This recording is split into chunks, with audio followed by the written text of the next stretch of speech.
오늘 이 새벽에 우리에게 주시는 하나님 말씀 창세기 12장 10절부터 13절까지 보도록 하겠습니다. 창세기 12장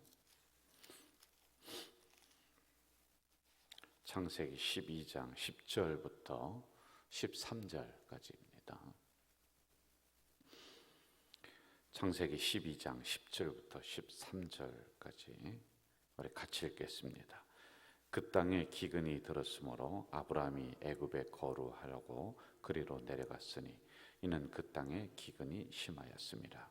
그가 애굽에 가까이 이르렀을 때에 그의 아내 사레에게 말하되 내가 알기에 그대는 아리따운 여인이라. 애굽 사람이 그대를 볼 때에 이르기를 이는 그의 아내라 하여 나는 죽이고 그대는 살리리니 원하건대 그대는 나의 누이라 하라. 그러면 내가 그대로 말미암아 안전하고 내 목숨이 그대로 말미암아 보존되리라 하니라. 아멘. 우리는 지금 창세기 강해 새벽에 묵상을 하고 있습니다. 이 창세기 강해라 하면서 제가 거듭거듭 말씀드리는데 창조의 신앙이 회복돼야 되고 창조의 질서가 회복돼야 됩니다. 창조의 질서는 이제 깨어졌던 관계들, 이런 부분들이 회복이 되는 역사. 그리고 특별히 창세기에 기록되어졌던 이런 복의 계보들이 있어요. 이 계보가 마지막 요셉이 마무리가 되면서 여러분에게로 흐르는 이런 역사가 반드시 일어나야 된다. 여러분 이 믿음을 가지고 이 생각을 가지고 이 창세기 강해를 우리가 새벽에 쭉 해나가야지만이 됩니다. 자, 오늘은 창세기 12장 10절에서 13절에 있는 말씀인데 전체적인 주제는 이제 아브라함이 하나님이 약속하신 그 가나안 땅으로 갔는데 가라고 해서 갔습니다. 그런데 거기에도 기근이 왔다, 어려움이 왔다. 그 자리에서 견디고 하면은 참 좋겠는데 그곳을 떠나서 애굽 땅으로 갑니다. 이제 애굽은 두 가지 의미가 있어요. 하나는 세상을 의미하고 또 하나는 하나님을 믿지 않는 사람들, 이런 것을 의미하고 있단 말이에요. 이쪽으로 간 이런 일이 일어났습니다. 저는 목회를 하면서 훈련을 참 혹독하게 받았던 기억이 있어요. 설교 훈련을 많이 받았습니다. 설교 끝나고 나면은 참 많이 혼났던 기억이 나요. 그리고 목회자의 행동, 품성, 자세, 이런 것을 참 많이 지적을 받으면서 또 잘 가르쳐 주셨어요. 식사를 할 때는 어떻게 해야 된다, 걸음걸이는 어떻게 해야 된다, 목회자의 옷 매무새는 어떻게 해야 된다, 뭐 이런 부분들을 많이 가르쳐 줬어요. 인격적으로 막 모독하고 그렇게 함부로 했던 건 아닙니다. 목회자로서 가지고 있어야 될 여러 가지 부분들, 그 중에 또 뭐가 있었느냐 하면은 물질에 대한 훈련을 굉장히 많이 받았습니다. 일부러 그랬던 건 아닌 것 같은데 부목사 때 받는 사례비가 굉장히 적었어요. 우리 여기 목사님들도 뭐 넉넉하진 않습니다만은, 그런데 원래는 제가 좋아서 갔었던 이 길이거든요, 목회자는. 근데 지금도 이런 마음은 있어요. 내가 좋아서 하는 일인데 하나님 일을 하면서 내가 돈을 받는다. 이게 좀 미안하고, 그때는 굉장히 그게 마음에 거슬리더라고요. 아니 어떻게 하나님 일을 하면서 내가 돈을 받지? 이 생각이 굉장히 있었습니다. 그런데 이제 시간이 지나면서 주의 종들은 교회가 책임져 줘야 되는 거구나, 이걸 이제 늦게 해서 제가 신학을 하면서 알게 되었죠. 지금도 사례비가 언제 들어오는지를 저는 모릅니다. 며칠 날 들어오는지도 모르고 정확하게 교회에서 얼마를 주시는지도 지금도 제가 몰라요. 그걸 결정하고 논의할 때는 장로님들에게 맡기고 저는 당회에서 나갑니다. 알아서 하세요. 교회에서 주는 대로 목회자는 먹어야 된다, 이런 생각이 있죠. 당시 제 아내는 부목사 때 학교에서 안정된 자리에 있었습니다. 그런데 그것을 내려놓고 사역에만 집중하라는 거예요. 이제 부목사 부인이니까 뭐 학교를 다녀도 될 것 같은데 뭐 그렇게 담임 목사님이 말씀하시니까 그게 당연한 줄 알고 학교에 있는 거 다 내려놓고 뭐 하여간 이 사역에만 딱 집중을 이렇게 했었습니다. 사례비를 받으면 일주일도 안 돼서 똑 떨어져요. 일주일이 뭡니까? 뭐 2, 3일 안 가는 것 같아요. 한 번은 감기 몸살이 나서 김치 콩나물국을 먹고 싶은데 그래서 저녁에 김치 콩나물국을 좀 끓여달라고 했는데 콩나물을 살 돈이 없다는 거예요. 굉장히 제가 거기에 좀 화를 냈던 기억이 나요. 아니 살림을 어떻게 하기에 콩나물 얼마나 한다고 그거 살 돈이 없느냐 하면서 막 뭐라고 했었던 기억이 납니다. 그러면서도 단 한 번도 다른 직업을 가져야 되나? 집사람이 그때 간호사 하다가 그만 학교에서 조교하다가 이렇게 하는데 또 다른 데를 좀 나와서 돈을 벌어야 되나? 뭐를 해야 되나? 이런 고민은 별로 안 했던 것 같아요. 오로지 하나님의 이 일을 해야 된다. 뭐 그런 생각이었던 것 같아요. 선배들로부터 들었던 이야기는 목회자는 청빈해야 된다. 우리 선배들은 밀가루 한 푸대를 가지고 목사님들은 한 달을 견뎠다. 뭐 이런 이야기를 늘 들었던 생각이 납니다. 그래서 당연한 줄 알고 그렇게 살아갔습니다. 다 그런 것은 아닙니다만은 지금 막 사역을 하는 부목사님들 우리 교회는 없습니다. 그런데 전체적으로 보면 좀 아쉬운 감이 있단 말이죠. 굉장히 이기적이고 굉장히 계산적이고 뭐 먹고 살려니까 어쩔 수 없게 했다라고 그런 생각도 있습니다만은 하여간 그런 아쉬움이 좀 있습니다. 제가 우리 부목사님들에게 종종 이런 이야기를 합니다. 당신들은 돈 몇 푼에 팔려가는 우시장의 소가 아니다. 우시장의 소는 주인이 와서 어떤 사람이 와서 돈 얼마 더 줄게 그럼 이리 팔려가고 얼마 더 줄게 그럼 저리 팔려가고 이렇게 되는 거예요. 그런데 사명자는 그게 아니다 라고 하는 이야기를 하는데 얼마나 이게 와닿는지는 제가 잘 모르겠습니다.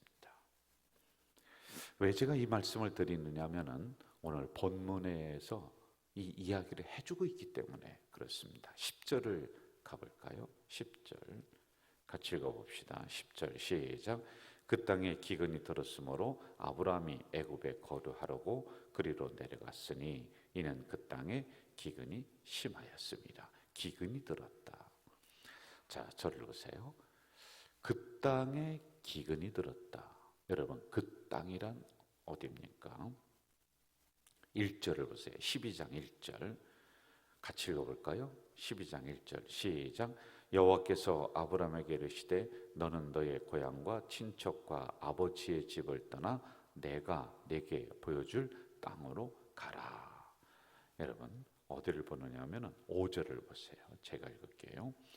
아브라함이 그의 아내 사레와 조카 롯과 하란에서 모은 모든 소유와 얻은 사람들을 이끌고 가나안 땅으로 가려고 떠나서 마침내 가나안 땅에 들어갔더라.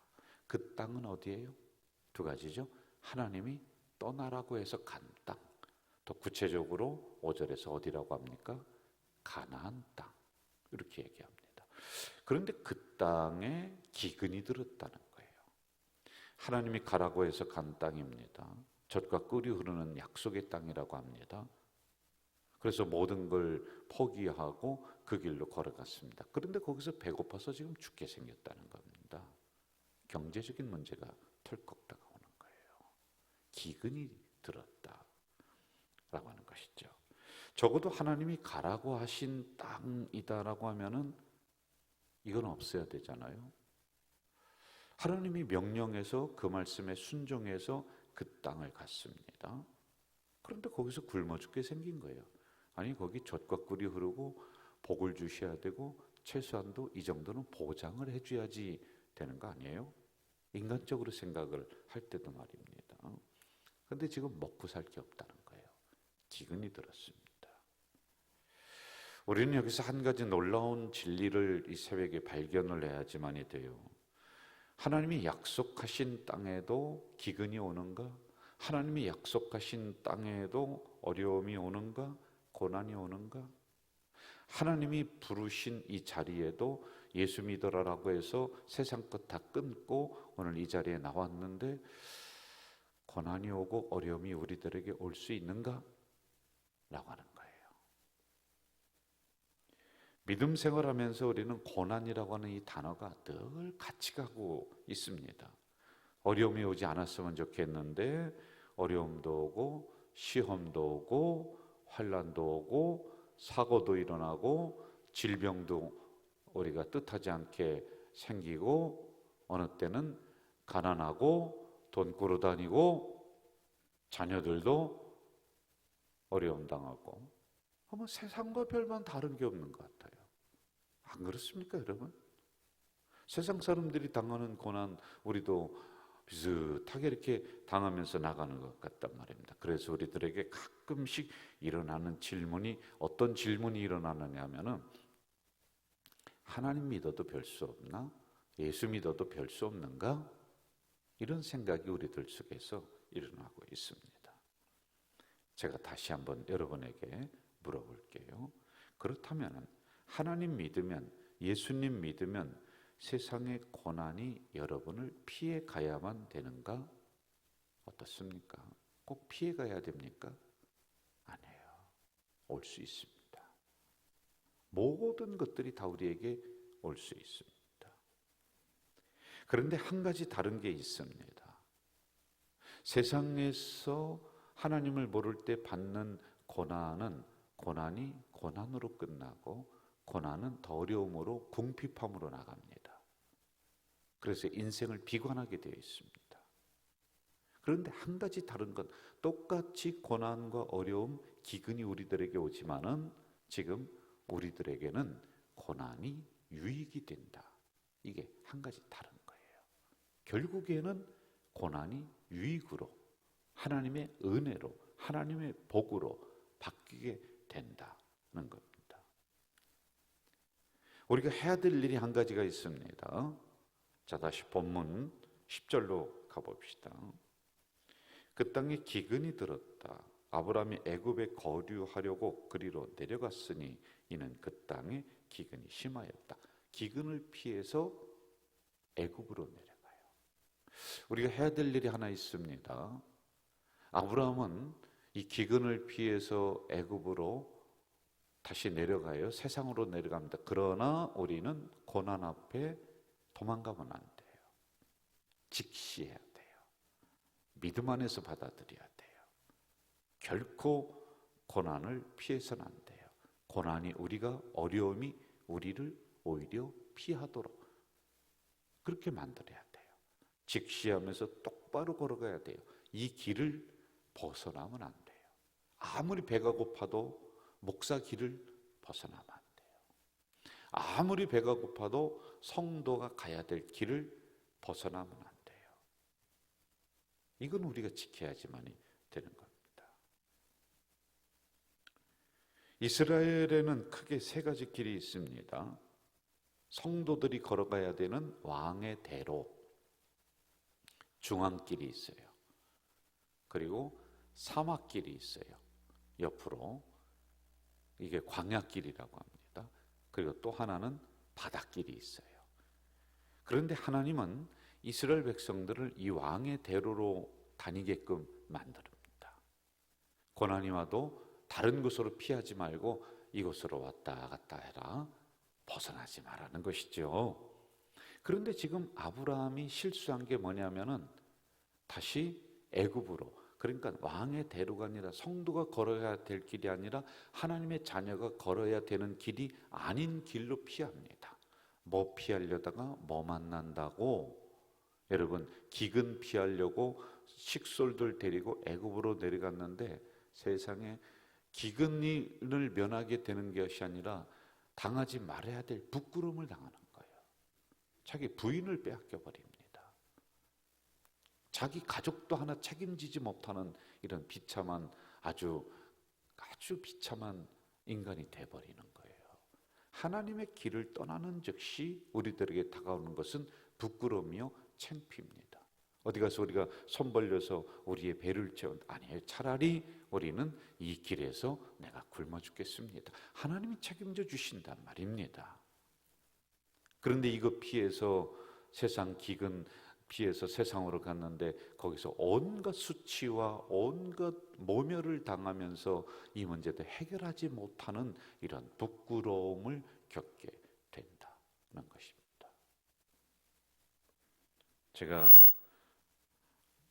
어제 그저께 이제 우리 교육자들하고 또 이런저런 얘기를 하면서 이 이야기를 제가 드렸어요. 목사는 목사로서 걸어가야 되는 길이 있다. 부자들에게 가서 아부 떨고 신방 잘하고 뭐 좀 잘 보이면은 떡고물이라도 떨어질 수 있겠지. 근데 그 떡고물 먹으면서 아부하며 살아가는 그런 목회자가 아니라 눈치 보지 말고 하나님 말씀 똑바로 전하고 차라리 배고픈 게 낫다. 그게 훨씬 낫지 않아요? 배고픈 게 낫다. 내 기근 피하려고 어디 가서 조금 더 돈 주고 뭐 잘 대접하는데 잘 보이려고 하다가 목회자의 자존심이 없어지는 것이다. 그러면 안 된다. 그러면서 또 이렇게 가르쳤던 기억이 납니다. 뭐 얼마나 받아들인지는 제가 잘 모르겠습니다. 자, 그럼 배고픔이 해결되었느냐? 아닙니다. 배고픔도 해결이 안 됐어요. 지금 아브라함이 하나님의 백성으로 하지 말아야 될 아주 부끄러운 행동을 했기 때문에 그는 수치를 당합니다. 부끄러움을 당합니다. 하지 말아야 할 행동이 있고 가지 말아야 할 것이 있단 말이죠. 가난해도 배고파도 결코 우리 성도들은 썩은 고기는 먹지 않는다. 이 생각을 가지고 우리가 살아가야 돼요. 그러면 하나님이 만나를 주시고 메추라기를 주시고 시원한 생수를 하나님이 주십니다. 오늘도 이 믿음으로 나아가서 승리하는 우리 성도들 되시기를 주 이름으로 축원합니다. 사랑하시는 아버지 하나님, 성도는 성도가 있어야 될 자리가 있습니다. 우리가 하나님 말씀을 따라 나간다고 하면서 어느 때는 세상에 한 달이 걸치고 또 나갈 때 많이 있습니다. 그러나 아버지 하나님, 아브라함이 하지 말아야 될 행동을 했을 때 수치를 겪었던 것처럼 우리도 그리 될까 두렵사오니 하나님, 어렵고 힘들어도 말씀의 길을, 하나님의 백성의 길을 떠나지 않도록 인도해 주시옵소서. 오늘도 이 믿음 가지고 뚜벅뚜벅 걸어나갈 때 하나님이 먹여주시고 하나님이 입혀주시고 하나님이 책임져 주시는 그 놀라운 세계를 경험하며 나가는 이 하루가 되도록 역사해 주시옵소서. 예수님의 이름으로 기도하옵나이다. 아멘. 하늘에 계신 우리 아버지, 아버지의 이름을 거룩하게 하시며 아버지의 나라가 오게 하시며 아버지의 뜻이 하늘에서와 같이 땅에서도 이루어지게 하소서. 오늘 우리에게 일용할 양식을 주시고 우리가 우리에게 잘못한 사람을 용서하여 준 것 같이 우리 죄를 용서하여 주시고 우리를 시험에 빠지지 않게 하시고 악에서 구하소서. 나라와 권능과 영광이 영원히 아버지의 것입니다. 아멘.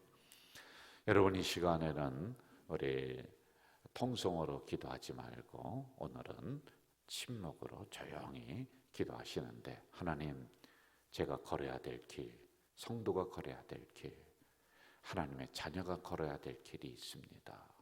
이 길을 올바로 걷게 해주시옵소서. 여러분, 이런 생각, 이런 묵상하시면서 오늘 주신 말씀 붙잡고 우리가 침묵으로 조용하게 하나님 앞에 기도 올리겠습니다.